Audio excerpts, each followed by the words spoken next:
ఈ 1956లో శంకుస్థాపన అయ్యి 1960 సంవత్సరంలో ప్రతిష్ఠ అయిన శ్రీ సంకల్ప సిద్ధేశ్వరి దేవి సహిత సిద్ధేశ్వర స్వామి వారి ఆలయం. చూడండి ఫ్రెండ్స్, ఇది చాలా పురాతనమైన ఆలయం. ఈరోజు మీకు చూపిస్తాను. ఇప్పుడు గుడి లోపల చూపిద్దాం అనుకుంటే గేట్ వేసి ఉంది, సో అంతే నేను చూపించట్లేదు. చూడండి ఫ్రెండ్స్, గుడి అయితే చాలా పురాతనమైనది గుడి. ఇది మీకు చూపిద్దాం అనుకుని ఈ వీడియో చేశాను. ఇది కనుక మీకు నా వీడియో కనుక నచ్చినట్టయితే నా యొక్క ఛానల్ని సబ్స్క్రైబ్ చేయండి. చూడండి, మా గుడి స్టార్టింగ్లో కాలభైరవ స్వామి విగ్రహం ఉంది. ఆ కాలభైరవ దర్శనం చేసుకుని ఇక్కడ ప్రహారీ గోడకి బదులు మన ప్రపంచంలో ఉన్న అన్ని దేవతల విగ్రహాలు చెక్కబడి ఉన్నాయి.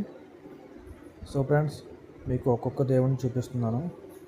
చూడండి ఫ్రెండ్స్, మొత్తం కాళికామాత, దేవీమాత అన్ని అవతారాలు, శివుడి యొక్క అన్ని లింగాలు ఇక్కడ ప్రహారీ గోడ చుట్టువైపులా చెక్కబడి ఉన్నాయి. చూడండి, ఈ వీడియో కనుక నచ్చినట్టయితే ప్లీజ్ సబ్స్క్రైబ్ మై ఛానల్.